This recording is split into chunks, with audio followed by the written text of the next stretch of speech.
whakarongo mai koe ki te reo irirangi o Aotearoa. This is Checkpoint on RNZ National. I'm Lisa Owen. Now, Haere Aki nei, accusations of murder and threats to kill. Politicians call for more protection. Is Northland's king of COVID misinformation a former National MP? Beaches and batches make Ōpōtiki a magnet for out-of-towners. We pay a visit as it races to get vaccinations up before peak summer. The campaign to get fast-growing so-called franken-chicken off the menu, which takeaway chains are committed to a better bird. The Pet Stop boys in Auckland pet shop under fire for keeping 2 French bulldog pups locked down in lockdown for 3 months. And stand by for the ultimate scoop for canine buddies at least. Don't forget, catch us on Sky Channel 83.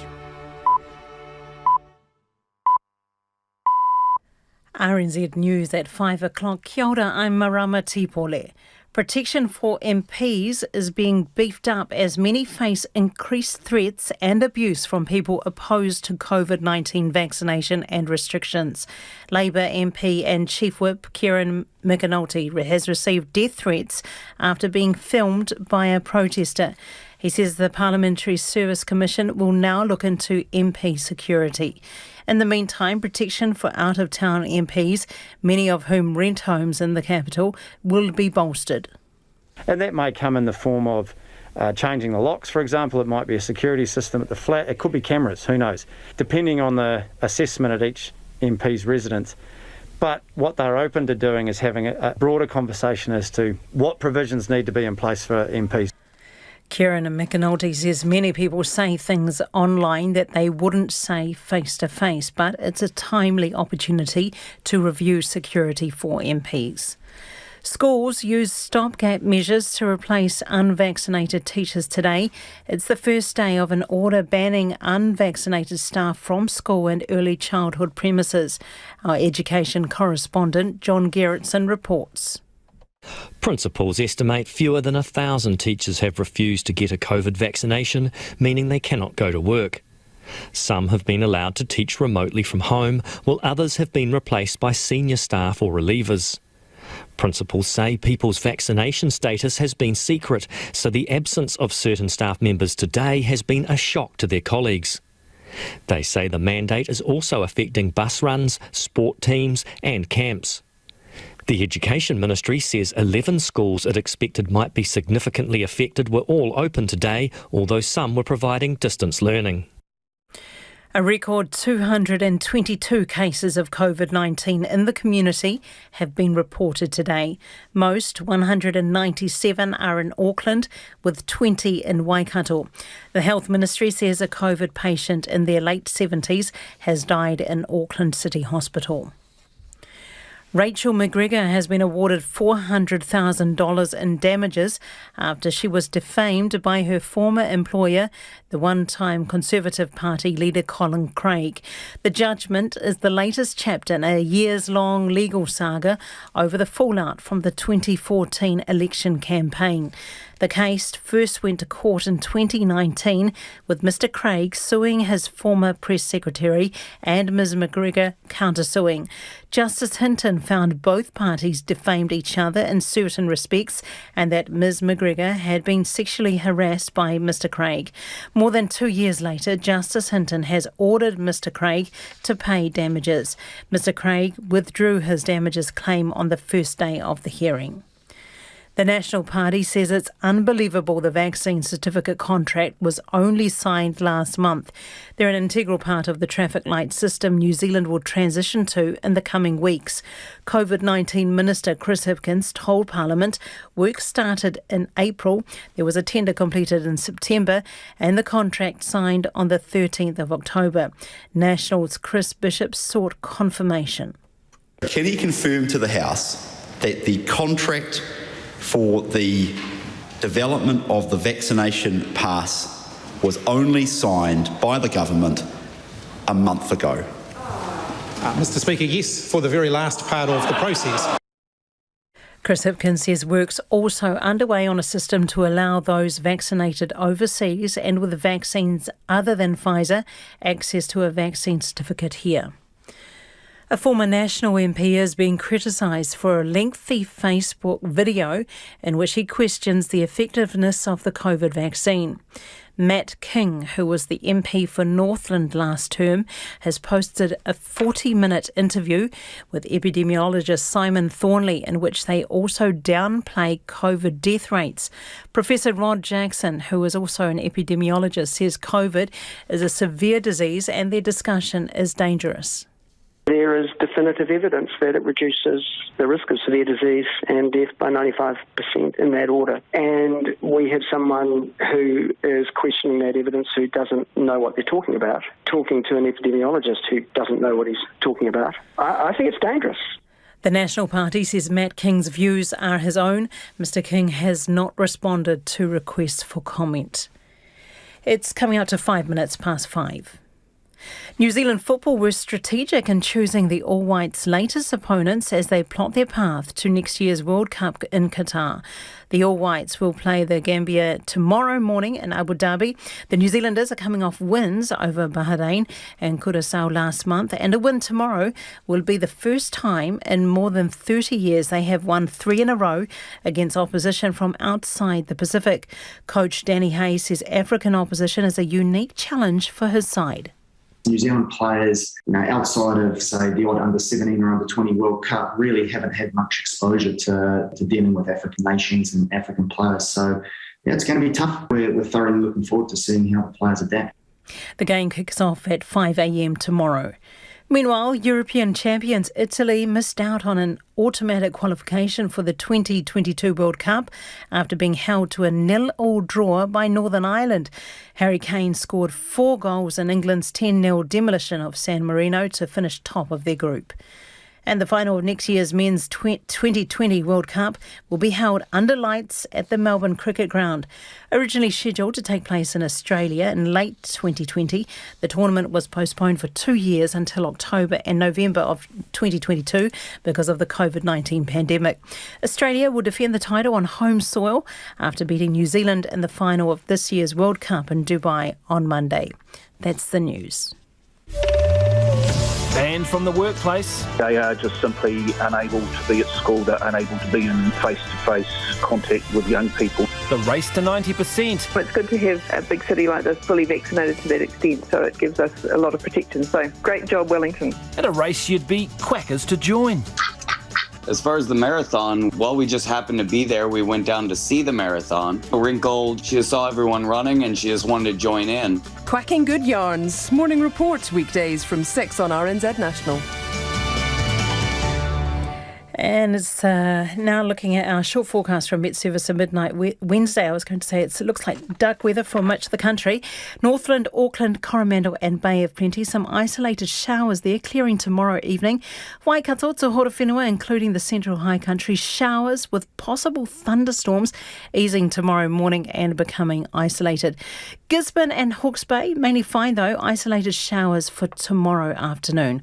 Wairarapa, Wellington, also Nelson and Marlborough. Fine spells, but a few showers too. Possible thunderstorms overnight and in Nelson again tomorrow afternoon. Gale northwesterlies are easing tonight. For Canterbury, mainly fine today, but gale northwesterlies and rain about the high country with possible thunderstorms. Showers developing tomorrow, mainly south of Christchurch with possible thunderstorms. Otago and Southland, scattered showers with possible thunderstorms in north and central Otago tomorrow afternoon. Bulla, Westland and Fiordland, periods of rain with heavy falls and possible squally thunderstorms, easing to isolated showers tomorrow morning. And for the Chatham Islands, mainly fine, but a period of rain for tomorrow. It's 8 minutes past 5. Nā mihi marama, tēnā koutou katoa, no mai haere mai ki checkpointi tēnei rā, ko Lisa Owen tēnei. Things are starting to escalate.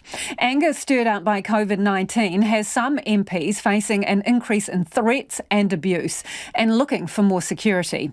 Those opposed to COVID vaccinations, mandates and restrictions are increasingly turning their fury towards those at the heart of the decision-making.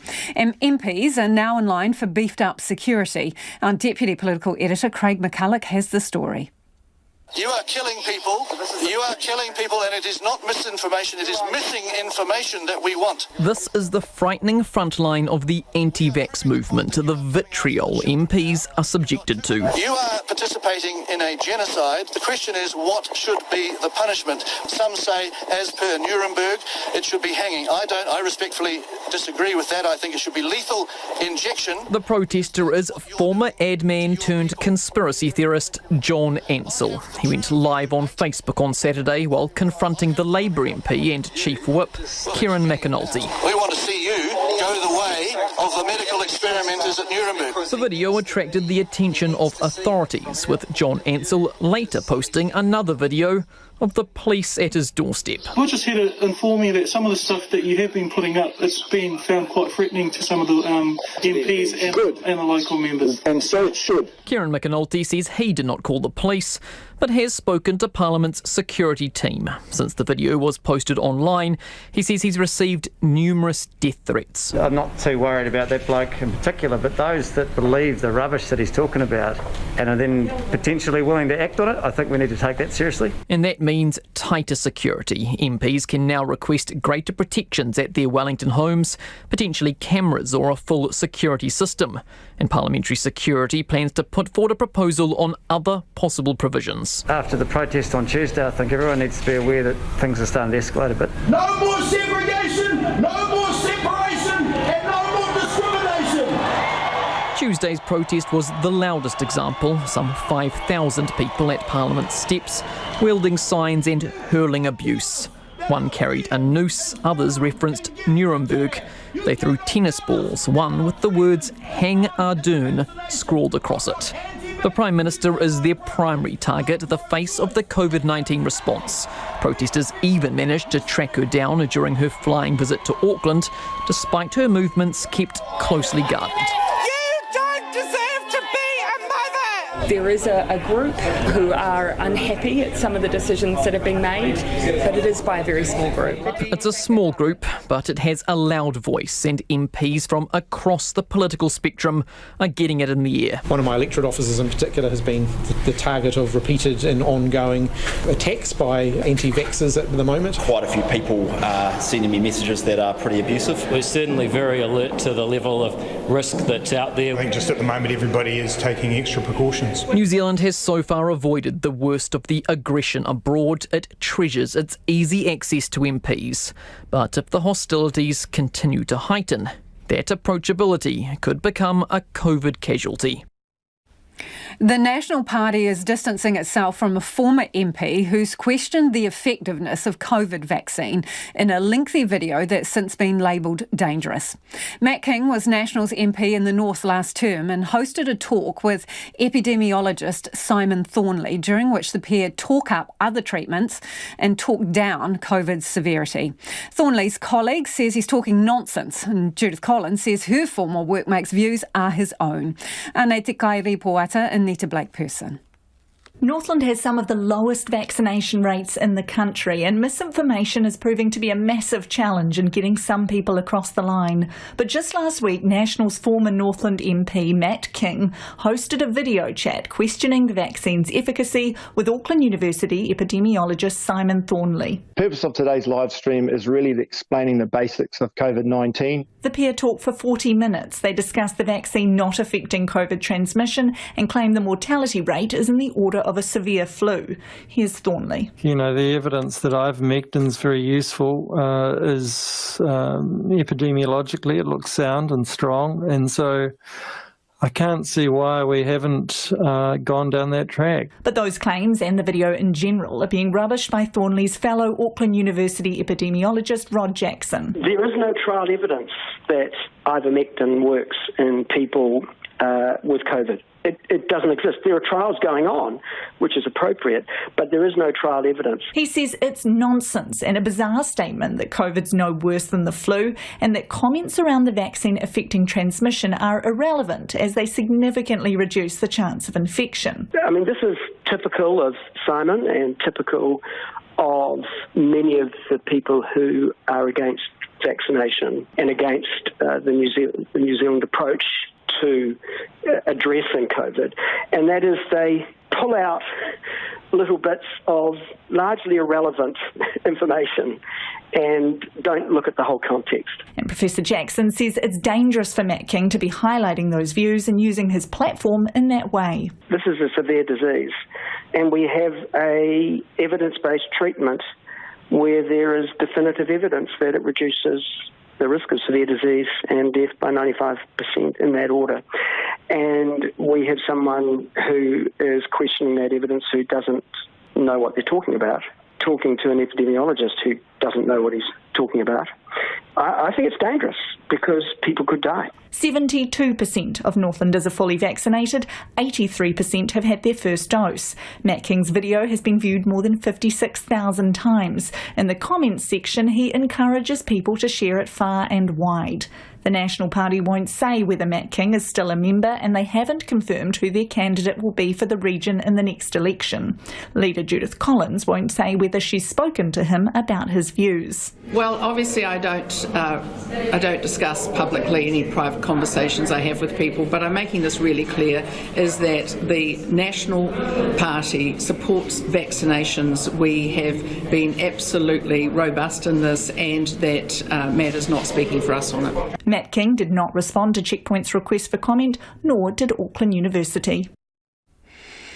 Yeah, just interested whether you'd be happy to have Matt King stand in the electorate in Northland. If that's your part of the world, text us on 2101 or tweet us at Checkpoint RNZ. It is 5:15. You're with Checkpoint on RNZ National. Kia ora rawatu mo te whakarongo mai. Thanks for listening. Yeah, Haere Akine, coming up, some of our top athletes could be benched if they don't take the shot twice. There were some missing faces in school staff rooms today as the government's vaccine mandate kicked in. Principals estimate fewer than 1,000 teachers have refused to get a COVID vaccination, meaning they are now banned from school. But they warn the effects go beyond the classroom, with bus runs, sports teams and school camps also affected by the mandate. Here's our education correspondent, John Gerritsen. Yesterday, Hayley Reid from Whangarei Intermediate School told Checkpoint she was hoping like anything that 5 unvaccinated staff at her school would change their minds. Today, she told us 3 have refused to budge. I managed to persuade one of my staff members to be vaxxed, which is fantastic, and another person is still on a leave because that person's just doing a little bit more research around her own medical situations. She says senior staff are covering for the absent teachers, and it's been a difficult time. I think everybody's a bit shocked because, of course, it's been highly confidential for the last 3 weeks. Been having meetings with my staff and having chats about things. So no one's been really aware of it. So I think it was a real shock for them last night when they got my email. Pat Newman from Te Tai Tokoro Principals Association says schools in the region are using a range of approaches to cover the gaps left by vaccination-resistant staff. Some schools are using remote teaching where the staff that aren't vaccinated are teaching kids remotely, and that's happening in quite a few of the little schools. We've had the resource teachers learning and behaviour who are normally advisors. For instance, they've been made available to work in schools' classrooms as classroom teachers where necessary. He says most schools appear to be coping, but the vaccination order has divided some communities. I think it's going to take a lot of mending of relationships between communities and schools. Schools and principals are being seen as, in some cases, as sort of the government stooge, if you understand, where we're not. We're not actually doing anything. We're just saying to our staff, there is a law and you must follow it. In Rotorua, the principal of John Paul College, Patrick Walsh, says several vaccine-hesitant staff changed their minds at the last minute, and from a staff of 65, he's missing just 1 teacher and 1 support worker. But he says there have been other problems. We've had 2 bus services temporarily stopped because the drivers weren't vaccinated, and the bus company is endeavouring to secure vaccinated drivers for those buses, and that's an inconvenience, of course, to the parents and the students who want to come to and from school. Patrick Walsh says the mandate goes a lot further than just school employees. It is far-reaching because we're now looking at the vaccination status of coaches and managers. We've got a Year 8 camp coming up, so we're going through the process of obtaining the vaccination status of parents who want to volunteer on camp and other school trips. So it certainly spreads wide and far into the community. The Education Ministry says 11 schools it expected might be significantly affected by the mandate were all open today, though some were providing distance learning. It's not just teachers and healthcare professionals that could be out of a job if they don't get the jab. Professional athletes are also facing the prospect of limited career opportunities if they choose not to be vaccinated. The Super Rugby Pacific draw has been released, with kick-off in February in Auckland. New Zealand Rugby's head of professional rugby, Chris Lendrum, says the Super Rugby franchise is working to educate all players and staff on the importance of vaccinations. Once we know a little bit more about passports and certification processes, we'll confirm a policy. But right now, we're not concerned. All of our teams and our players' associations are completely on board with the necessity for players and management to be vaccinated in order to travel and participate in this competition. And it's a little bit different from the situation that may confront the NRL, for example, where they could be entirely based in Australia again for the term of the competition. So really positive. We're like every other employer at the moment, just working through the details of government policy and waiting for updates. We're joined now by sports reporter Felicity Reid. Felicity, this is an interesting one with travel involved. So is New Zealand Rugby confident that teams will be able to travel? Well, Lisa, as we just heard, New Zealand Rugby haven't made any finite calls on vaccinations for the Super Rugby players, but the nature of the competition means it is pretty clear-cut. It's a 15-week regular season, and from that you can work out that teams will need to regularly be on the road, playing against those 5 Australian sides and Fiji and Drua, who will also be making use of Australian stadiums this year. So a player who isn't vaccinated won't be able to play a significant chunk of the season. And if they can't travel. So Chris Lendrum says if necessary, this will be dealt with on a case-by-case, player-by-player basis, which does hint that he hasn't been assured of total vaccinations at this point, but he does seem confident they'll get players across the line. And I think the first true test of this for the whole competition will come in late February, when all 12 teams converge on Melbourne for 3 days of back-to-back action. Fans will quickly see if their favourite team isn't at full strength and a player has had to be left behind due to their vaccination status. Yeah, and I imagine rugby is not alone in this, so what are other sports saying? We've spoken to quite a broad range of sports, and I can give you a very current example from New Zealand football. The All Whites are in the UAE at the moment. They'll be playing the Gambia tomorrow morning, and coach Danny Hay has had to leave out 2 unnamed players because they weren't vaccinated. And being in the UAE, they have very strict rules around who and who can't come in, and vaccination was important for them, and these are 2 players that have already played for the All Whites this year. Another interesting one is the New Zealand Breakers, who play in the National Basketball League. All players are vaccinated to travel to Australia for the start of the season. But remembering this is the club that made an example of Ty Webster in September, saying that they parted ways with him because he wouldn't commit to being vaccinated. I understand he has since been vaccinated and is playing overseas in the EuroLeague.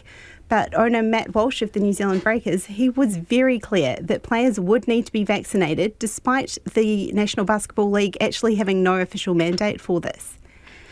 Yeah, speaking of overseas, Felicity, how has the whole vaccination mandate or not worked internationally? Well, I can give you an example of Victoria and Australia. All elite sports people need to be fully vaccinated by November 26th in accordance with the state government rules for authorised workers, which is what the elite athletes fall under. So this affects their training as well as their playing. And an example of that is AFL clubs have actually been one of the few sports that have mandated vaccinations. They are a very Victorian-centric sport, Australian rules, and a number of well-known men and women have actually quit over not wanting to be vaccinated. So this week, Liam Jones from Carlton, he has ended his 12-year career and because he didn't want to be vaccinated and had been actually quite quiet on his stance, and has since come out saying that he wants people to respect his privacy around this. And other players from within the AFL have actually come out today in support of Jones and have stated their own hesitancy with this, and a number of top-level players have also said that they can expect more athletes within the AFL to actually follow suit and to retire or leave the game because they don't want to be vaccinated. Thanks, Felicity. That's Felicity Reid, our sports reporter. Homai o whakaaro, we'd love your feedback. Nō reira anei na kaupapa mō te hōtaka nei. Should professional sports people have to be vaccinated to compete on the world stage? What about social sport leagues as well, with summer coming just around the corner? Are you happy to play against other players who you don't know the vaccination status? And what about your own team members and how you're dealing with it? It's a pretty delicate situation. Pātui mai, text me on 2101, tweet us at Checkpoint RNZ, or you can flick us an email, checkpoint@rnz.co.nz. The government's been under attack in Parliament over its plan to transition New Zealand into the traffic light system. The pressure's on, with more than 220 cases today, and people wanting to know what their holiday travel plans might look like. Here's our political editor, Jane Patterson. Summer's approaching fast, but so is the risk of COVID spreading once the settings change. The traffic light system's meant to kick in once each DHB has vaccinated 90% of its eligible population. But Prime Minister Jacinda Ardern's already flagged an imminent move to the new framework within weeks, and tomorrow she'll reveal what that means for Auckland's boundary. Judith Collins challenged her in the House about the drip feed of information. Why is she waiting until tomorrow to tell Aucklanders suffering through 13 weeks of lockdown what the rules will be for travelling this summer? Not every decision that's made by Cabinet is then announced within half an hour of the decision. This is a particular decision that does have operational impacts. Once Cabinet made that decision, it's only natural, of course, that we would want to ensure that agencies were aware of it before it was publicly announced. Ms Ardern went on to say the timing of the transition greatly depends on having high vaccination rates. But when the traffic light system was announced, those rates weren't high enough to move, a point seized on by her opponent. So whose fault is it that 20% of New Zealanders were double vaccinated when the latest lockdown occurred? Mr Speaker, unlike that member, I've never been in the practice of blaming the existence of COVID-19 on anyone. A New Zealand Medical Journal article over the weekend concluded ICU capacity is substantially lower than Australia's per capita, and surge capacity is likely to be limited by available nursing staff. It says with the current resources, the number of properly staffed beds could only increase by about 67.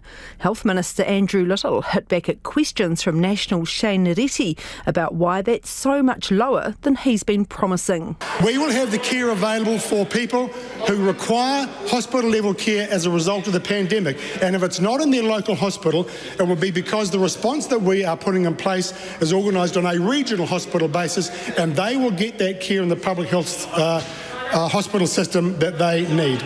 Vaccine certificates, and when the government signed off on them, another bone of contention. Minister Chris Hipkins told Parliament work started in April. There was a tender through July to September, with a contract signed on the 13th of October, to the surprise of National's Chris Bishop.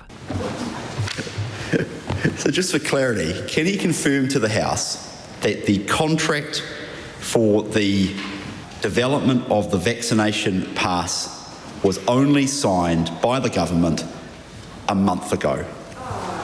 Mr Speaker, yes, for the very last part of the process, which is the actual downloadable certificate part of the process. Chris Hipkins says work is underway to set up a system for those vaccinated overseas and with vaccines other than Pfizer to allow them to get a vaccine certificate they can use in New Zealand. An online petition is calling for the end of pets for sale in pet shops following backlash against an Auckland shop which kept 2 puppies in store throughout lockdown. The 2 puppies were unable to be sold under previous restrictions and stayed alone, isolated in glass boxes for months in 2 separate stores. But after a Facebook post highlighted their plight, the puppies were both purchased for $6,000 by people who didn't want to see them kept inside any longer. It comes as experts warn owners to monitor the lockdown's impact on puppies and to start preparing them for when they'll go back to the office. Reporter Louise Tanuth and camera operator Marika Habazi with this story. 2 Auckland pet shop stores are under fire for keeping 2 French bulldog puppies locked down during lockdown. A Facebook post from a visitor to the Newmarket store claimed the puppy was lying in and eating its own faeces, frightened and shut down.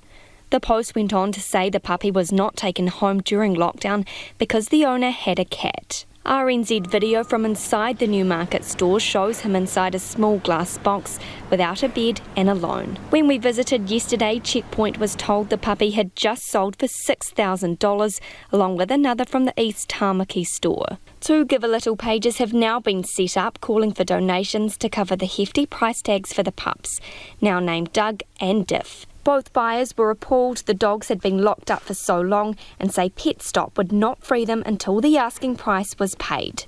Animal behaviourist Mark Vetty says the puppies should never have been kept in store. Sitting there, in a glass box. It's just not good for a dog, simply. When they're going through that formative period, which, as I said, is 3 to 16 weeks, think of it 1 to 4 months. That's the time when they're sitting in the pet shop. And that's not where you want a pup to be sitting. They should be either at the breeders up to 8 weeks, and they should be in the new home as soon as possible. The SPCA says they received complaints about the 2 puppies, and an inspector visited one of the stores and would visit the other.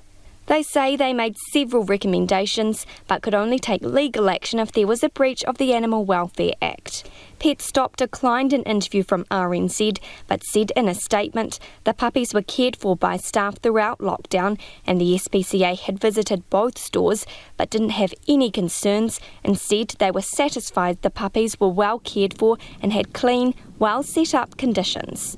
And the effect of lockdown on puppies is still significant, even if they're in people's homes. These dog owners at Onehunga Dog Park say a lack of socialisation can take its toll.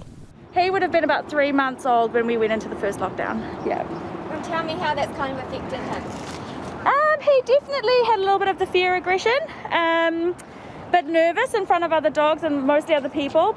Dog owners have definitely been more aware of how awkward their dogs have been a little bit since being in this particular lockdown for so long. So yeah, it's been really interesting. There's been a lot of interesting encounters where they sort of sussing each other out a little bit, not sure if they can approach and play. There's a lot more, uncontrolled dogs here, and I think just because they're not normally walked, and they're now walked a lot more.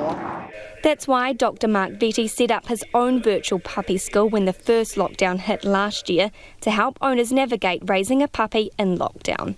The limitation for pups is that they don't have the opportunity to socialise well outside of the family, and that's absolutely critical for a pup in the 2 to 4 month period in particular, because that's the formative period. That's when 80% of this brain of theirs wires up, so that's when almost all of their social behaviour develops, much of their other behaviours develop through this time. They've found creative workarounds to help with this. We've got family dressed up in different gear and walking up through, coming up through the door in the house and looking like they're strangers and all of those kind of things to start to at least mimic what we needed to do. He's warning owners not to take their dogs straight to the dog park until they've got basic training covered. That's echoed by Dr. Alison Vaughan from the SPCA. She says when we return to our desks in the new year, there are things we can do to make separation anxiety easier for our poochers.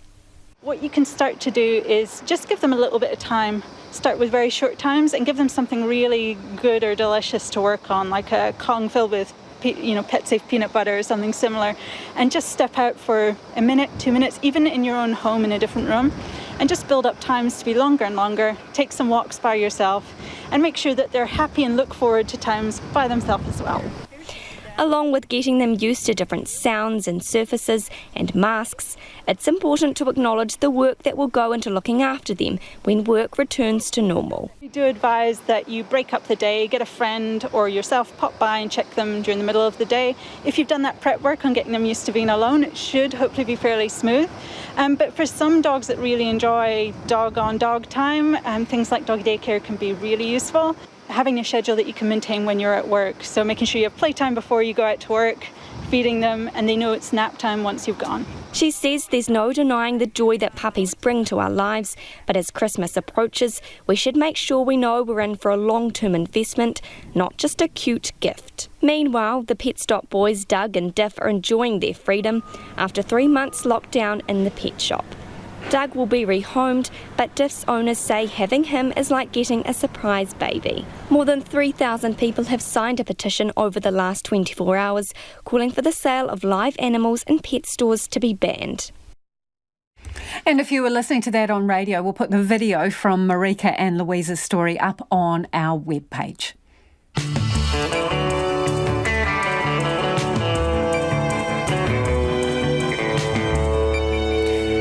E te iwi e hariaki nei i a checkpoint. What's it really like inside a hospital ED with COVID on the rise?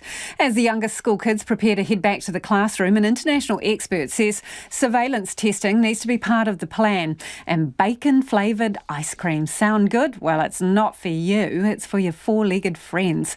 Homai Ōpōtiki, we would love your feedback on anything you've heard on the program tonight. Don't forget you can text us on 2101, tweet us at Checkpoint RNZ, or you can email checkpoint@rnz.co.nz. It is time for the headlines. Ane Amarama mena pitipita kōrero. Thank you, Lisa. Protection for MPs is being beefed up as many face more threats and abuse from people opposed to COVID-19 vaccinations and restrictions. Labour MP Kieran McAnulty has received death threats after being filmed by a protester and says the Parliamentary Service Commission will now look into MP security. Mr McAnulty says many people say things online that they wouldn't say face to face. Schools have had to use senior staff and relievers to replace absent teachers on the first day of an order banning unvaccinated staff from school and early childhood centres. Principals estimate fewer than 1,000 teachers have refused to get a COVID vaccination, but the mandate is also affecting bus runs, sports teams and camps. The Education Ministry says 11 schools it expected might be significantly affected were all open today, although some were providing distance learning. Rachel McGregor has been awarded $400,000 in damages after she was defamed by her former employer, the one-time Conservative Party leader Colin Craig. The case first went to court in 2018, with Mr Craig suing his former press secretary and Ms McGregor countersuing. Justice Hinton found both parties defamed each other and has now ordered Mr Craig to pay damages. The National Party says it's unbelievable the vaccine certificate contract was only signed last month. The certificates are an integral part of the traffic light system New Zealand will transition to in the coming weeks. COVID-19 Minister Chris Hipkins told Parliament work started in April. There was a tender completed in September and the contract was signed on October the 13th. Former National MP Matt King is being criticised for a lengthy Facebook video in which he questions the effectiveness of the COVID vaccine. The ex-Northland MP has posted a 40-minute interview with epidemiologist Simon Thornley in which they also downplay COVID death rates. And a person has drowned at Bethel's Beach this afternoon. The police were called just after 3:30 and CPR was performed, but the person died. We'll have more news and sport at 6. Nā mihi marama, no mai hoki mai. This is Checkpoint, ko Lisa Owen tēnei. Ko taku hoa I nai ko Nona Peltier, who's here to talk business. Napier Port, Nona, has made a record full-year profit. Now, that's despite COVID-19 disruptions. What are the numbers? Well, the numbers are bigger than they were last year, but only 1.2 million, that's for a full year. So they made a profit of 23.2 million, pretty good. That's better than the 22 million the year before, and it was mostly because of large volumes of logs. And also, even though we've had fewer container ship visits, they were offset somewhat by a rise in the number of charter vessels. You know, we've heard about big companies chartering their own ships to get their products to export markets. And Napier Port has benefited from that, as well as the congestion in Auckland and Tauranga. And Nona, retirement, the average retired household spends more than they get from the government superannuation.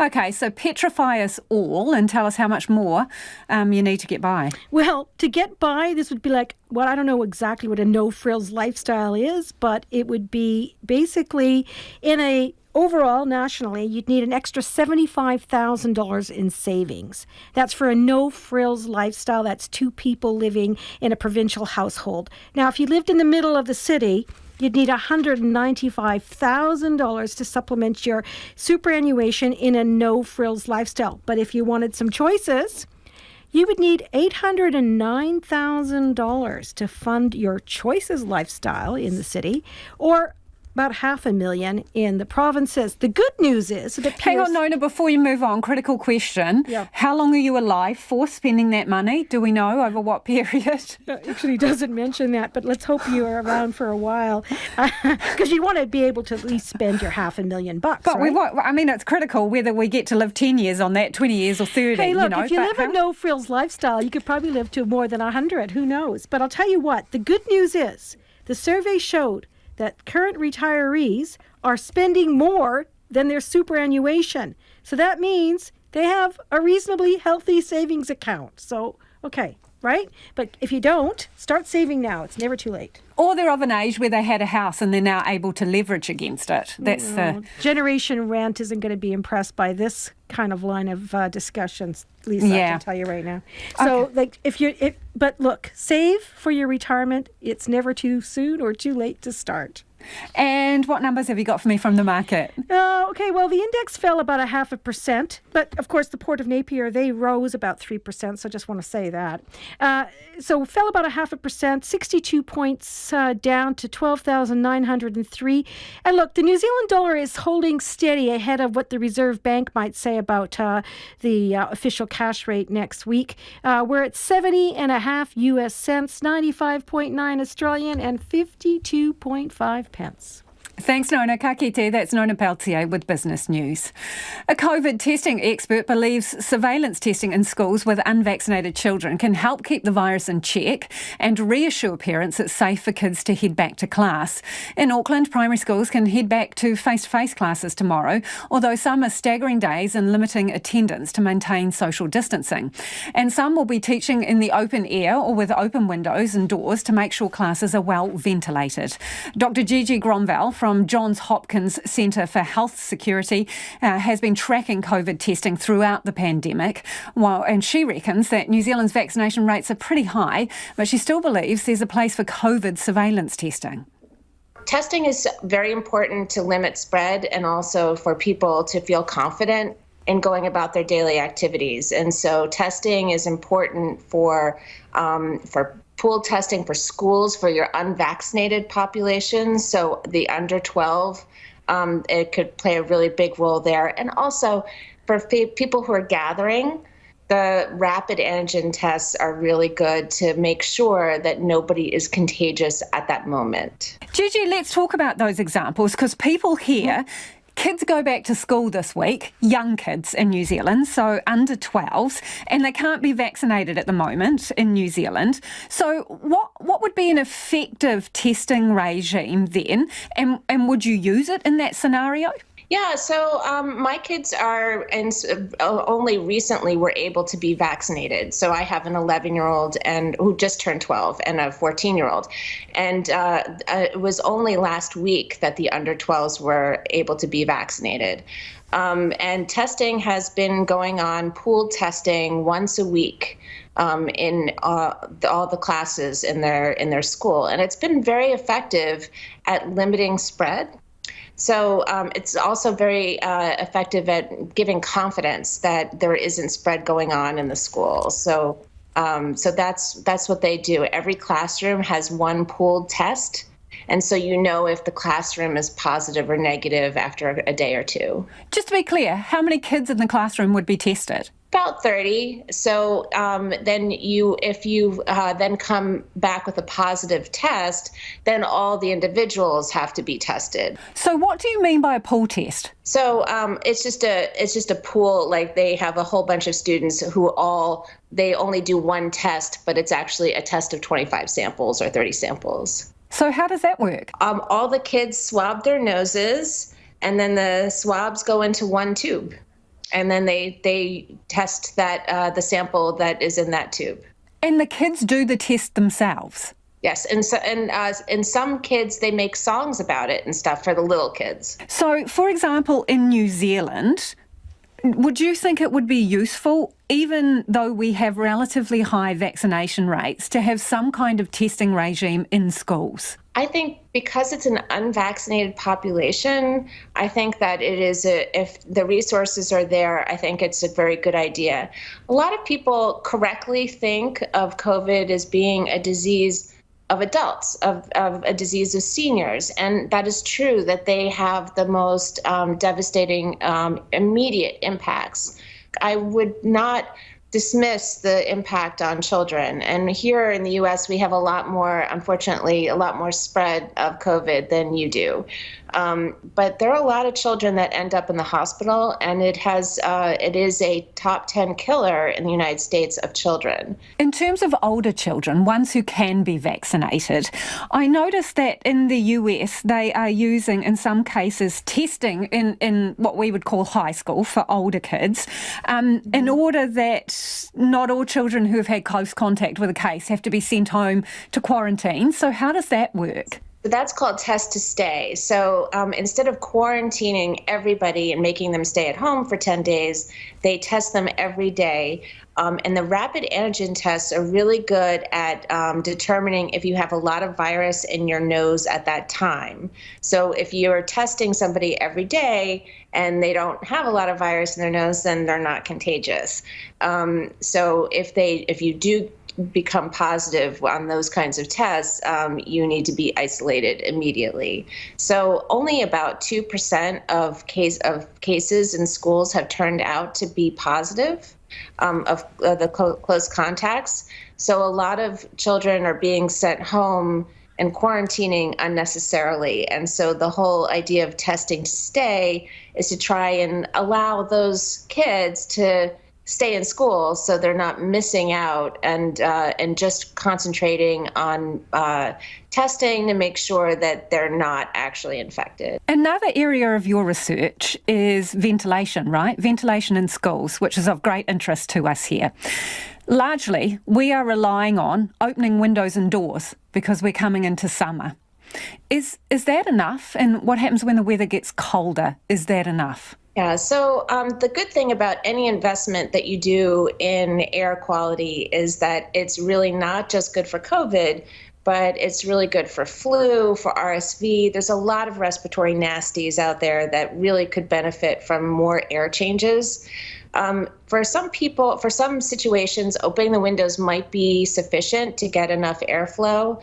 But HEPA-filtered portable devices are a really great way to increase the filtering of the air. And in some places, you can't open the windows, or if it's too cold, you can't open the windows either. And so it could provide that extra comfort of being able to have a good temperature in the room, and also still having the filtering. And I think that's been something that a lot of schools here have used, and it's been very effective. I hope that it stays post-COVID, because I think none of these diseases are all that fun either. So it would be great to be able to cut down on all of them. And that's Dr. Gigi Gromval. It is 13 minutes to 6. I'm Lisa Owen, and you're with Checkpoint on RNZ National.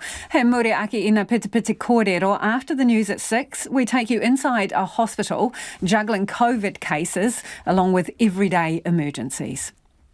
KFC refuses to say if it will sign up to the better chicken commitment its competitors Domino Pizza has adopted, which promises a switch from fast-growing franken-chickens to slower-growing breeds. This comes as disturbing footage captured by an animal rights group and supplied to RNZ shows fast-growing chickens struggling to walk and reach food or water. And a warning for people watching this, some of the footage you're about to see is upsetting. Here's Farah Hancock with the story. By 2026, all 142 branches of Domino's Pizza will only use slow-growing chickens in their products. It's the first New Zealand food company to sign up to a chicken welfare commitment, which many companies overseas have already adopted. Domino's Pizza General Manager Cameron Toomey says New Zealand is falling behind the rest of the world. I'd definitely encourage all the other takeaway brands to join into it. The world is moving at a fast pace, and we can either wait and have to join in the future, or we can be the ones that lead the way and do the right thing because that's the right thing to do. KFC says its suppliers adhere to industry rules. Domino's Pizza's view is its customers want their chicken sourced responsibly. Animals rights group Animals Aotearoa is challenging all food companies in New Zealand to follow Domino's lead and sign up to commitments which call for slower growing breeds of chicken. The group's spokesperson, Marianne McDonald, says fast-growing breeds, currently farmed for meat in New Zealand, have about a 6-week lifespan, and they put on weight so fast their legs can struggle to support them. She's released footage taken inside a chicken farm to RNZ. We know that Kiwis are against animal cruelty, and so I know that they'll be shocked when they see that this is what's happening in chicken meat farms, and particularly that it's a free-range farm. You'll see that when they walk, they stagger. They might just take 1 or 2 steps and then flop down heavily on the ground, and that's because they're in pain. The reason for that is because of the breed, because they're growing so fast, doubling in size each week, that their bodies just can't cope. Any chickens that have got problems walking or standing, they really struggle to get food and water. And what happens is that the feeders and the water lines are raised up through the chickens' lives. So any that are sick or lame will not be able to do that. Chickens that can't reach food and water, unless they're lucky enough to be found by a worker and killed, they're going to die on the floor of the shed. Industry figures suggest about 6,000 birds die or are culled due to illness or lameness each day in sheds in New Zealand. What may surprise some people is that the chickens in this footage are free-range chickens. This is a free-range farm, and it can be seen by the pop holes in the side of the shed walls, and that's how the chickens have potential access to the outdoors. But when there are tens of thousands of chickens in each shed, and with the problems that they've got with mobility, so many of them painfully lame, many chickens will never get outside. She says as shocking as some people may find the footage, it's business as usual for the poultry industry. The Poultry Industry Association of New Zealand's Michael Brooks says the footage may have been taken between scheduled sweeps of the shed when ill or dead chickens are removed. He says some of what is included in the chicken commitment is incorrect, likely to cause misconceptions, or is unproven. You've got to have a proof that, credible welfare science proof that this is actually making a difference to welfare, and there isn't. There isn't credible welfare science on slow-growing breeds. You have to do them in commercial settings. Doing them in an academic setting is never going to give you the full details. A 2020 study done in a commercial setting showed slower-growing chickens had better welfare than fast-growing chickens. Brooks warns slower-growing breeds, which take around 2 more weeks to reach slaughter size, will come at a cost for consumers. Look, there are certain companies that push organic or other areas, and a certain proportion of the population can afford that, and they'll pay for it. Bostock Brothers specialises in raising organic free-range chickens on its property in the Hawke's Bay. It wants to switch to slower-growing breeds, with Ben Bostock saying in a statement, Bostock Brothers is a chicken meat producer, so we have no control over the genetics. The chicken breeders in New Zealand control the breeds we can access. Slow-growing chicken breeds would be Bostock Brothers' choice and preference if it was an option available to us. He says the company is working with a hatchery to encourage them to stock slower-growing breeds, something which may be a step closer due to Domino's commitment. Marianne McDonald thinks consumers will create demand for slower-growing chickens. We know that some people are going to continue to eat chickens, but we also know that Kiwis care about animals. They're against animal cruelty, and when they see the sorts of suffering that we reveal from the chicken industry, they're horrified, and that's why people are demanding change. And you can check out the video version of that story on our web page. The vaccination rollout and the push towards 90% has in many ways highlighted this country's existing disparities.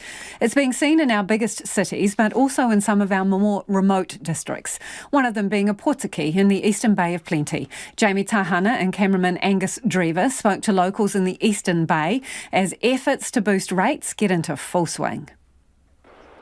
Ōpōtiki sits bathed in the sun as the Bay of Plenty starts its sweep up towards Cape Runaway. 9,000 people live in this district, 66% of them are Māori. The median age is 40, the median income $22,000. Arahia Tuoro is a community leader, part of a new community group formed to boost the district's vaccination rates. She's direct about what's needed in Ōpōtiki. No one wants to listen to cruddy old 64-year-olds talking on Radio New Zealand. No one's even going to go there. So it has meant, what do those messages look like?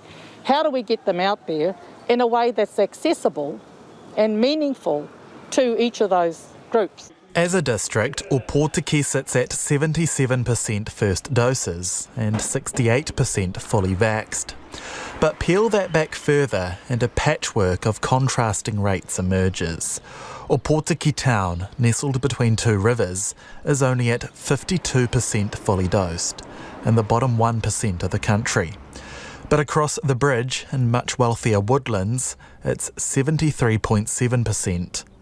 With my Māori hat on, this ngangara has just revealed the inequities of our systems. On the positive side, we've got to learn from this very quickly. But the challenging side is like this is urgent. This is about keeping our whānau safe. Ms Toro says there were missteps at the start. Resources were slow to get this far east, and they're now on the back foot against months of social media-stoked misinformation. But they've also had to overcome other hurdles, a lack of staff, clinics with impractical hours on limited days, and when they were on, no one really knew where they were. That's slowly changing. It is scattershot. In this first instance, it's quite direct, in town, the 1,000. So we've got a street party next week. We've got the college opening up. They're doing vaccinations anyway, but we're going to wrap around an event. And what we're also learning is it's just providing those platforms, various ways for whānau to get that information. They may not, for want of another word, convert on the day, but they might trot along on Sunday and just walk past the pharmacy and decide to go in there, or they might rock up to Whakatohia Health Clinic 2 weeks later. In the middle of town, Church Street Dispensary has just set up as a vaccine centre. Pharmacist Andrea Beale says there's an accessibility issue in Ōpōtiki. Maybe Saturday afternoons, we have a lot of people as a seasonal workforce here as well, and so just to try and get as many people as we can and offer to be open on days that other providers aren't doing the vaccination service. It's a race now as summer nears. The region's a magnet for out-of-towners, beaches and batches. Arahia Toro says there's an anxiety with rates so low and the Auckland border due to drop at some point soon. She says it's now a race and they're starting from behind. Our whakatohia iwi are already planning, from within their context about when it arrives, what their strategies and operations are, as have Te Whānau Apanui. But as a community-wide, connecting up the dots, how do we manage whānau in the community? There's a health system that's already got some plans together of what that looks like, but what does it look like for us? It's a similar picture as you leave town and head up Highway 35 along the Pōhutukawa fringed coast. At the top of the bay, Te Whānau Apanui has had extraordinary success, with Māori health providers getting the rate above 80%. But that drops as you move south. In Tōrere, a pop-up event rolled into the marae, organised by Memory Meal. The first time we had the vaccinations, we went door to door to our whānaus because a lot of them were very hesitant about just going to town to be vaccinated. And so I thought, well, if we can get somebody out here to do vaccinations for our whānaus, then that would be great. It hasn't been easy, I must admit that. Tōrere is Ngāi country, where the tangata whenua say the beach is bad and the diving terrible. Ms Meal says there's hesitancy in town, but that needs to be overcome to protect whakapapa. There's a stark reminder a short stroll up the gravel road from the marae, or Peperu Urupa.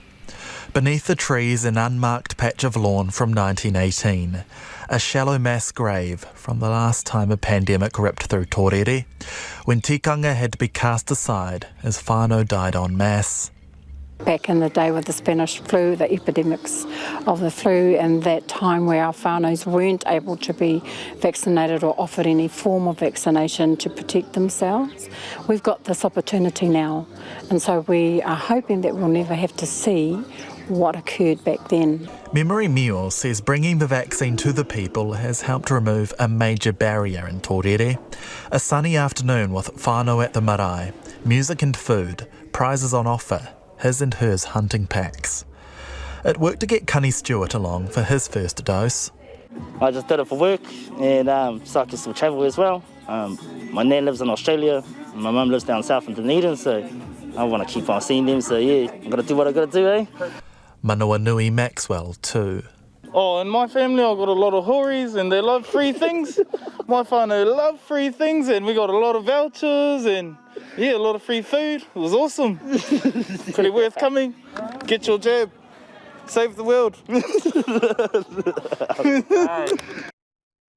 And you can check out the video with that story. It'll be on our webpage. Some of your feedback now on Matt King, the former National MP, who's kind of been, broadcasting his views on COVID.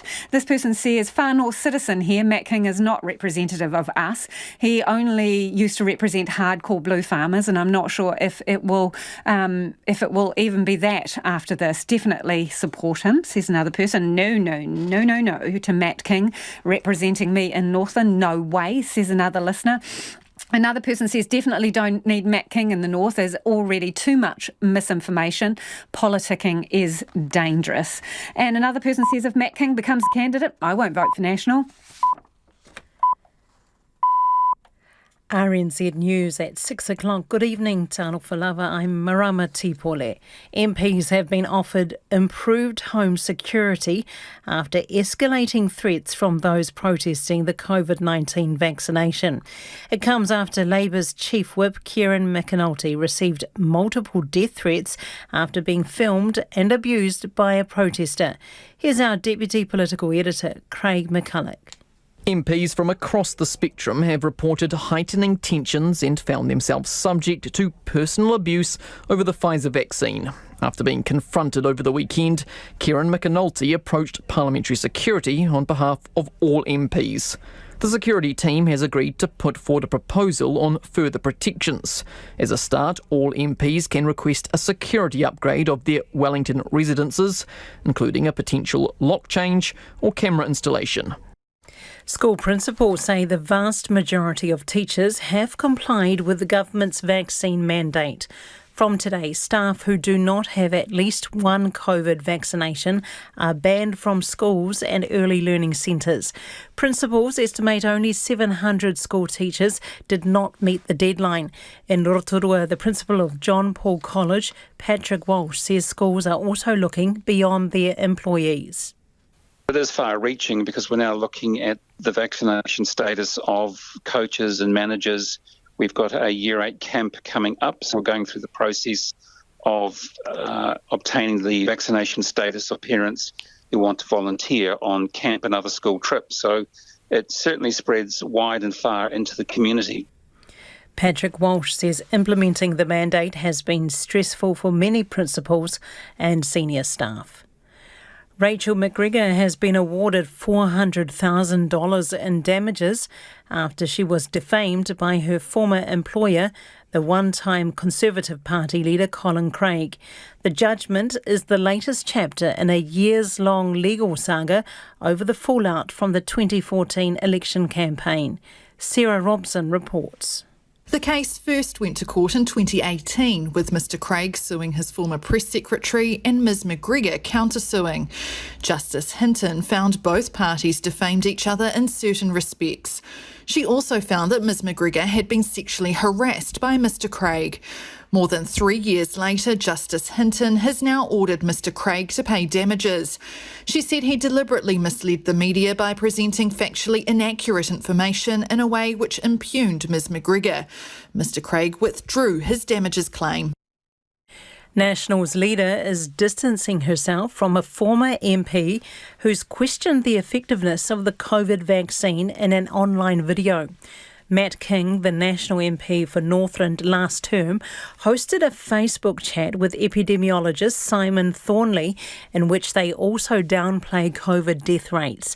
The National Party won't say whether Matt King is still a member and hasn't confirmed who their candidate will be for the region in the next election. Leader Judith Collins won't say whether she's spoken to him about his views. Well, obviously I don't discuss publicly any private conversations I have with people, but I'm making this really clear, is that the National Party supports vaccinations. We have been absolutely robust in this, and that Matt is not speaking for us on it. The Civil Aviation Authority is assuring a Christchurch coroner it has lifted its game in the 6 years since a helicopter crash killed 7 people. A Transport Accident Investigation Commission report found many failings on the part of the aviation watchdog and the operator after the Fox Glacier crash in 2015. The CAA's Deputy Chief Executive of Aviation Safety, David Harrison, told the Coroner's Court the authority is now completely different. He says the authority has increased its internal training and added safety management systems to keep a closer eye on operators. David Harrison says the authority now conducts more unscheduled checks, but admits operators are often forewarned. An Auckland University researcher says people are retiring with lower savings. That's despite a new report that indicates the average couple needs to put aside about $800,000 to retire comfortably in one of the main centres. The Retirement Expenditure Guidelines says superannuation isn't covering all retirees' expenses for retirees, even those who chose a no-frills lifestyle in the provinces. Susan St John of the Retirement Policy and Research Centre says increasingly people reaching retirement age don't have their own home or much in savings. Many of them have been impacted by this COVID period and will find it hard to recover. Others have used up their KiwiSaver as their deposit to get a house. Invariably, this impacts more on women. And a person has drowned at Bethel's Beach this afternoon. The police were notified that a person was in trouble in the sea just after 3:30. That's the news. Tonight on Nights, Tony Stamp samples a new EP from the Iranian-New Zealand rapper Chai. The Denial Files looks at the link between COVID conspiracy and climate change disinformation. Joe Stockhausen looks at gender transition from a parent's point of view. And our mathematician Dylan Mayhew takes on the Collatz conjecture, a problem so diabolical it comes with a health warning. On Nights of me, Brian Crump, after the news at 7 on RNZ National. And looking at the short forecast from Met Service to midnight, Wednesday for Northland, Auckland, Coromandel, Bay of Plenty. Fine isolated showers clearing tomorrow evening. Waikato to Horowhenua, including the Central High Country, showers with possible thunderstorms easing tomorrow morning and becoming isolated. For Gisborne and Hawke's Bay, fine with isolated showers for tomorrow afternoon. Wairarapa, Wellington, also Nelson and Marlborough, fine spells and a few showers, possible thunderstorms overnight and in Nelson again tomorrow afternoon. Gale northwesterlies easing tonight. For Canterbury, mainly fine, but gale northwesterlies and rain about the high country with possible thunderstorms. Showers developing tomorrow, mainly south of Christchurch with possible thunderstorms. For Otago and Southland, scattered showers with possible thunderstorms in north and central Otago tomorrow afternoon. Bulla, Westland and Fiordland, periods of rain with heavy falls and possible squally thunderstorms too, easing to isolated showers tomorrow morning. And for the Chatham Islands, mainly fine, but period of rain expected tomorrow. It's 6:07. Kia ora rā e ho, and no mai hoki mai, this is Checkpoint ko Lisa Owen tēnei. An emergency medical specialist has fired a warning shot ahead of tomorrow's Auckland border announcement, describing overwhelmed COVID wards and an infected patient believed to be high on methamphetamine trashing a negative pressure room. The specialist, who has asked not to be identified, said before the current Delta outbreak, isolation rooms and most resuscitation rooms were already full. The specialist, who has written about their experience at an Auckland hospital, said a lack of rooms at any mental health unit across the city compounded issues in the emergency department. We have voiced some of what the specialist has to say about a health system they describe as overwhelmed. They fear hospitals won't be able to cope as COVID spreads throughout the country. I don my N95 mask, check the seal, and enter the department. Inside, all my colleagues are in full PPE. I see all the negative pressure isolation rooms are already full. The pregnant patients wait alongside the suicidal patients and the elderly breathless patients. I'm told the hospital has run out of negative pressure rooms on the ward, but that one might be freed up in an hour. There's no plan in place for what to do if there are no negative pressure rooms available. The charge nurse and I make one up. It's not ideal and has some risk. We inform management of the situation, but they can't magic up new wards. A call from microbiology. Another COVID positive result. I quickly confirm that the patient is in a negative pressure room, rather than in our makeshift 4-bedded, very unlikely but theoretically possible COVID space. They are. A relief. I'd feel responsible for causing extra infections. I hear security being called. I walk behind them and see someone in a negative pressure room throwing medical equipment around the room. They are COVID positive and are thought to be high on methamphetamine. We can't calm them down. The situation escalates. The security guards have to restrain them, risking COVID infection. Paramedics, nurses, healthcare assistants, doctors, security, cleaners, they all take an extra 3 minutes to don and doff PPE for every interaction. If I interact with 20 patients during an in-charge shift, that's an hour of the shift that I'm spending donning and doffing PPE that I could be using to provide care. Rooms need extra cleaning. Wards want to wait for negative COVID swabs before admitting people, even though they aren't supposed to. I get it. They don't want to be infected either. Our emergency department is more and more frequently overflowing. Ambulances might wait over 30 minutes to transfer their patients to our care, leaving them unavailable for 111 dispatches. People can wait half a day for an ambulance transfer between hospitals. There are none available. We hear a lot about ICU beds. It is absolutely true that we have half the number we should have, even in the absence of a pandemic. But this issue is only one part of the problem. If the number of unvaccinated COVID cases increases significantly, the problem will be that the entire health system will be overwhelmed. What will that look like? When wards and EDs are full, ambulances cannot hand over care of their acutely unwell patients, and so they wait in the ambulance bay for hours and days. When that happens, there will be no ambulances available. When an ambulance is called for my friend's baby that's born at home, for my uncle's chest pain, my cousin's car crash, my grandmother's fall, my child's nut allergy, or my neighbour's child with asthma, they may be queued at the hospital ambulance bay and unable to attend. As the cases in the community grow and contact tracing struggles to keep up, more cases become infectious in the community. The capacity to follow up patients with Healthline also becomes exceeded, while GPs are taking on more care for COVID patients in the community. GP practices are already overloaded, and people with chronic disease may not be able to get timely care or may feel uncomfortable seeking care, becoming acutely unwell as a result, needing hospital care. Except when they need it, there may be no bed for them and no ambulance. The emergency medicine specialist goes on to say their hospital is overwhelmed, but there are more ambulances, ED beds and ward beds in Auckland than Whanganui, Taupo or Greymouth, and they wonder how those hospitals will cope as COVID spreads. Health Minister Andrew Little was unavailable for an interview tonight. You can read what the specialist wrote in full on the RNZ website and the Checkpoint Facebook page. It'll be 5 minutes well spent.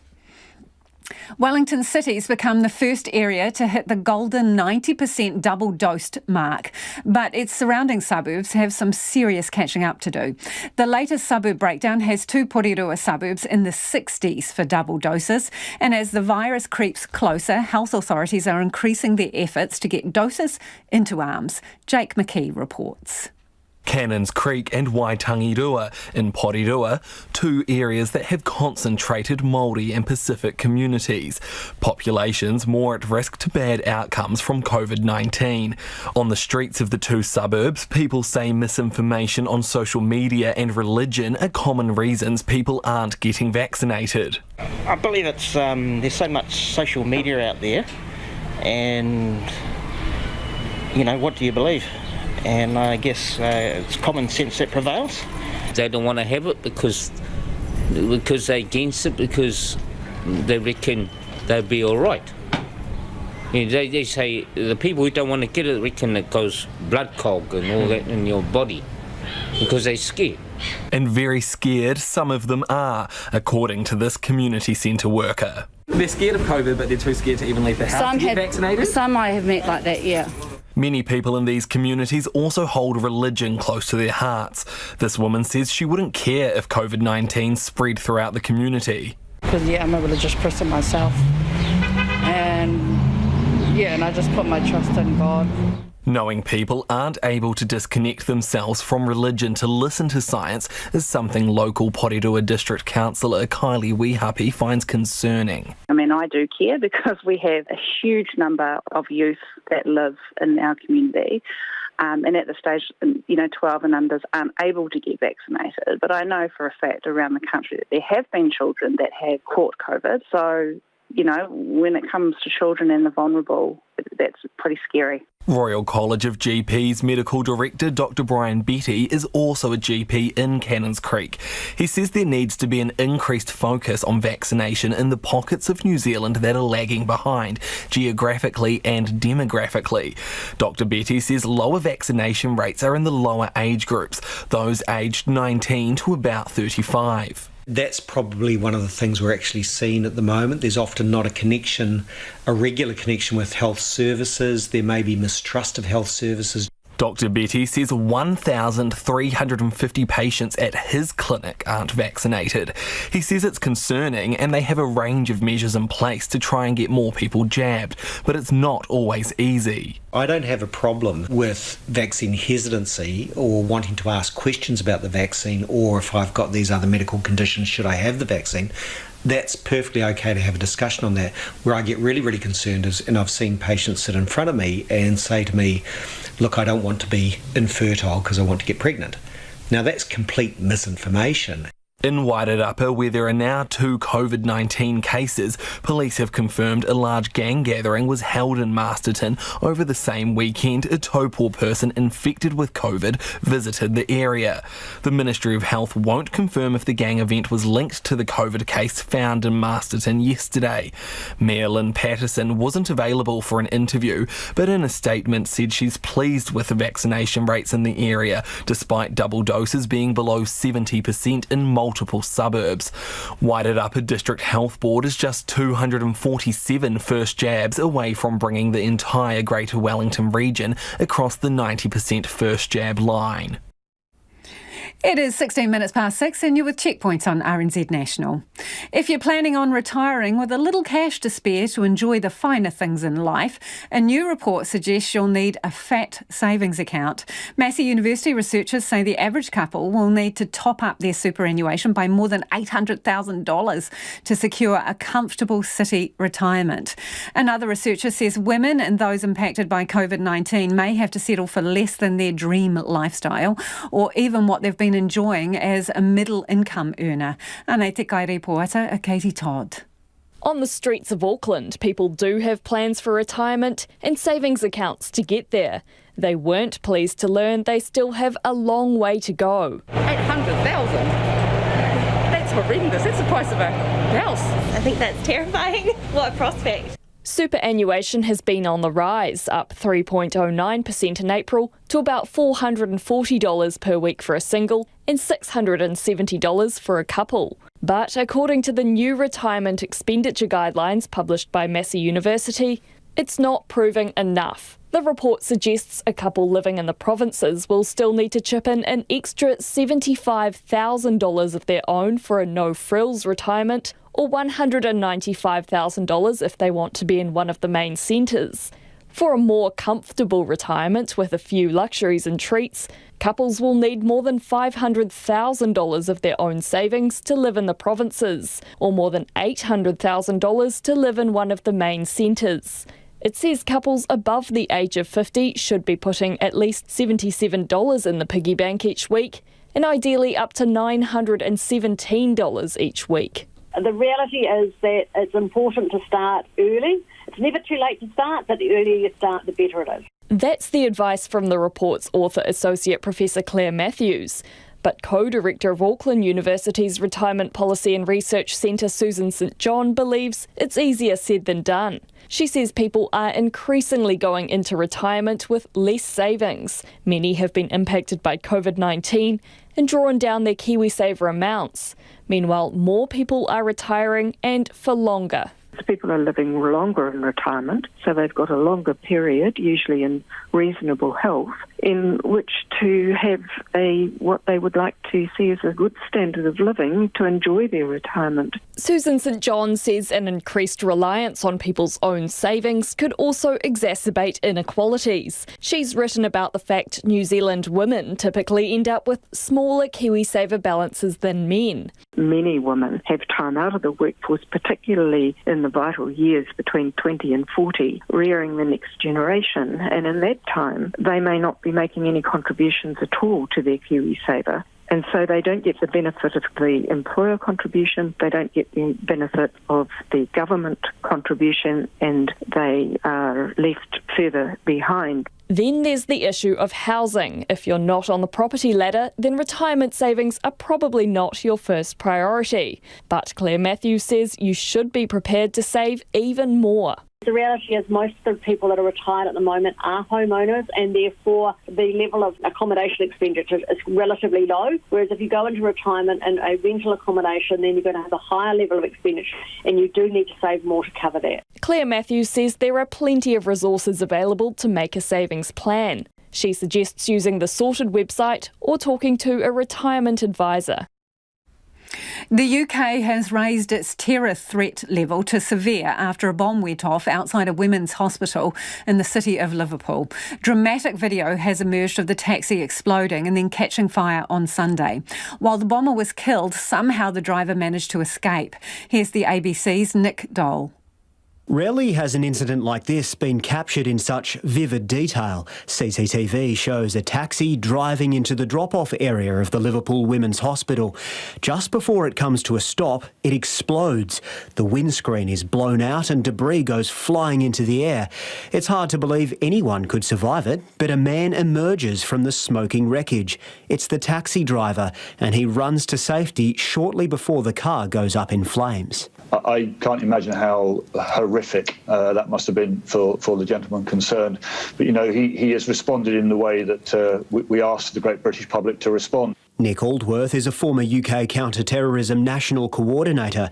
He says, judging by the video, police will be assessing two possibilities. One, that it was either a low-yield explosive or a much greater explosive that has failed to detonate. And I'm sure that the taxi driver feels very differently, but actually what I've just seen is a very, very small powered explosion. The taxi driver's been named as David Perry. His wife's been on social media saying he's feeling very sore, but is otherwise okay. The passenger died. Police believe they know his identity and they're working on the assumption that he built the bomb. The reason why he then took it to the women's hospital is unknown, as is the reason for its sudden explosion. That's Russ Jackson, the head of counter-terrorism policing for North West England. He says the timing of the incident on Remembrance Sunday is noteworthy. We are, of course, aware that there were remembrance events just a short distance away from the hospital and that the ignition occurred shortly before 11 a.m. We cannot at this time draw any connection with this, but it is a line of inquiry which we are pursuing. Police have made several arrests and have carried out a controlled explosion in another part of Liverpool. Prime Minister Boris Johnson has been briefed throughout the day. I've just chaired a meeting of the government's Emergency Cobra Committee following the sickening attack outside Liverpool Women's Hospital yesterday. What yesterday showed, above all, is that the British people will never be cowed by terrorism. We will never give in to those who seek to divide us with senseless acts of violence. This attack comes just a few weeks after British MP Sir David Amess was stabbed to death by a man that police say had terrorist motivations. The country's threat level has been raised to severe, meaning another attack is highly likely. 4 men who were arrested by police in relation to the explosion have been released from custody. Finally tonight, the ultimate scoop, for your dog that is. A Dunedin couple has developed an ice cream range, especially for canines. Think bacon rather than goody-goody gumdrop. Scoop dog inventor. See what she did there? Alicia Kennedy explains how they came up with the idea. Well, we have 3 dogs, and we were always being told off by our vet for giving them human food. Human food obviously isn't good for your dogs, but it is, they're a part of the family, so it's so nice to share your food with them. So we thought there's so many meat treats, there's so many biscuits, all that kind of thing. What's something different that we can do? And, we came up with ice cream. Alicia, were they on the wrong side of chubby? They were on the wrong side of chubby. And did you give them the odd human ice cream? Yes, absolutely. So you turned your mind to inventing something specially for them. I mean, how did you come up with the recipe? So we worked with one of the bigger New Zealand food producers to create a base recipe. It was quite similar to human ice cream in the beginning. And once we developed that recipe with them, we brought it home and went about changing ingredients to things that were more natural and more healthy for them. So I know you don't want to give away the secret recipe, but can you give us a couple of examples of how it varies from ice cream that's for you and me? What's kind of some of the fundamental differences? Well, for us, we only have 4 ingredients plus a flavour. So we use goat's milk, that's our major ingredient and the major difference from human ice cream. We don't use cow's milk because it is hard on dogs' stomachs and hard for them to digest. What about flavours? What's on offer here? So we have 5 flavours at the moment. We have bacon, which is our biggest seller by far. Oh, bacon! Who doesn't love bacon? And ice cream, though? Yeah, it's a bit unusual, but you think, bacon and banana, French toast, it works. So banana obviously is another flavour, and vanilla and carob, and we have a seasonal gingerbread for Christmas. Fantastic. And have you put your finger in the mix yourself? Yeah, absolutely. And what can you report? It's good. It's not as sweet as human ice cream because we use honey rather than sugar. But, yeah, I mean, I'd eat it. And it's obviously safe for humans too. It is. We don't recommend it. They're not our target market. Humans have got Tip Top, dogs have got Scoop Dog. Hey, any requests for any particular flavours? We've had a few funny ones. We've had a lot of meat-based ones, and the funniest one was probably roadkill. That's the one that stuck up. And who knows what roadkill tastes like or is supposed to taste like? I would hope not humans.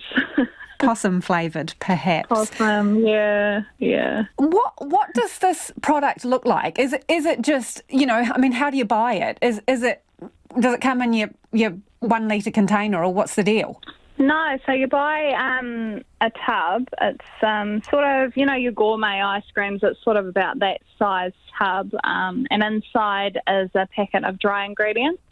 So you pop those in a bowl, add 2/3 of a cup of water and mix it, put it back in the bottle and freeze it. So it means we can send it everywhere. Alicia, what are your dogs called? I've got Rufus, Puppy and Maple. And so Rufus, Puppy and Maple, I'm figuring that they were your test audience? They were. They weren't a very good one, to be honest, because they just love everything, but they're very enthusiastic. So they're hoovers, let's be honest. They are. So did they reject any of your earlier attempts?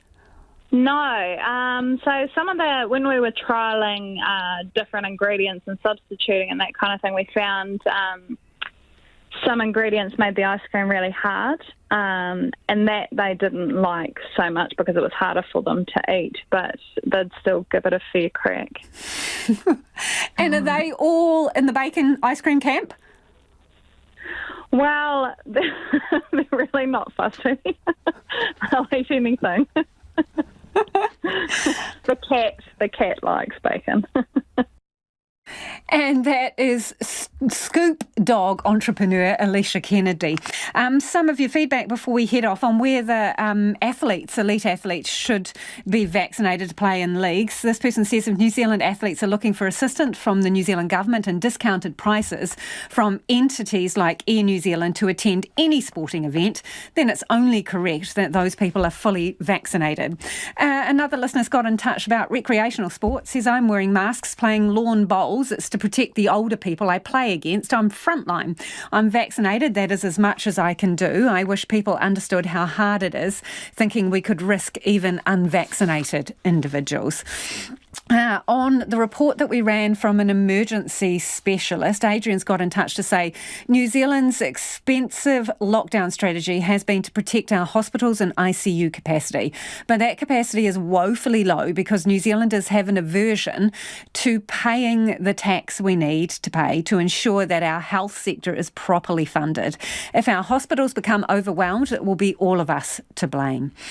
Yvonne's got in touch to say we've increased our population without increasing hospital bed services.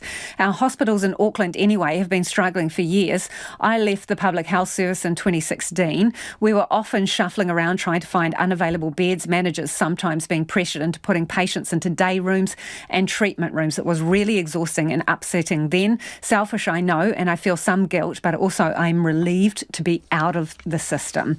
On the subject of unvaccinated teachers, this person says kids need protection. These teachers need to go away and stay away. They are making an ill-advised decision and it is not our problem. Now, don't forget to stay tuned after Checkpoint for party people on the latest political polls, Delta decisions and housing intensification. Ko te kaupapa tuatahi Ōpōtiki, and tomorrow from 5 a.m. on First Up, they speak to someone who's put the vaccine passport to the test, and ahead of tomorrow's 1 p.m. announcement, Aucklanders take their bets on when the city's border will be opened. Kei te hoki mai anō Ōpōtiki whānau po Mārie. RNZ News headlines at 6:30. Parliament is offering MPs improved home security after escalating threats from those protesting the COVID-19 vaccination mandate. School principals say the majority of teachers have had at least one dose of the vaccine in time for today's deadline, with about 700 not meeting it. Rachel McGregor has been awarded $400,000 in damages for defamation by her former employer, ex-Conservative Party leader Colin Craig.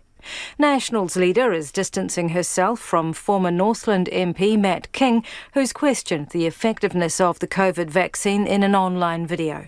Those are the headlines. Our next news and weather is at 7. Take the pulse of the day's news every weeknight at 10. The three councils have filed a statement in High Court.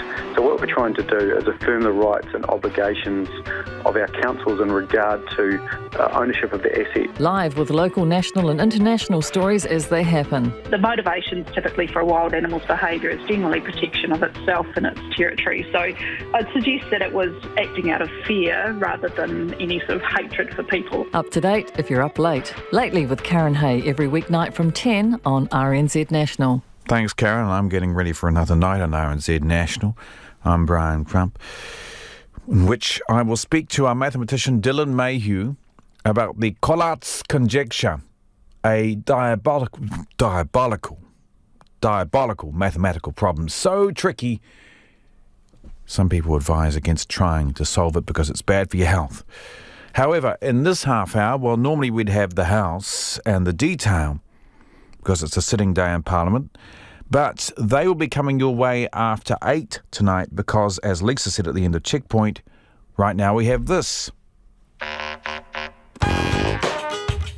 Nai mai te rā, haere rā te pō, toia e tamanui te rā, ngā māramatanga kia whiti ai te rā, Ki runga I tā tātou kaupapa I ki ana ko Pāri people. Haumea huie, tai kie. Kia ora mihi ngarangi Forbes. This is Pāri People, of course funded by the Public Interest Journalism Fund.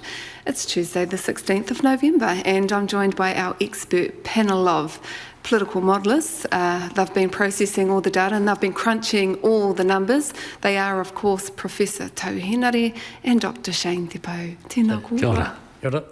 Would you like to be called that? Doctor? No, not really. I would, DJ Shane Te Pou. That's my ultimate. DJ Shane Te Pou. That'd be my ultimate gig. How 80s is that? Yeah. Yeah, well... Best years of my life, too. Exactly. Yeah. Just call me bro. Okay then, bro. 181 years ago, we became a colony with the British Empire. We severed our links to Australia and we became known as New Ulster, New Munster and New Leinster, the North, the South and the Sturt Islands.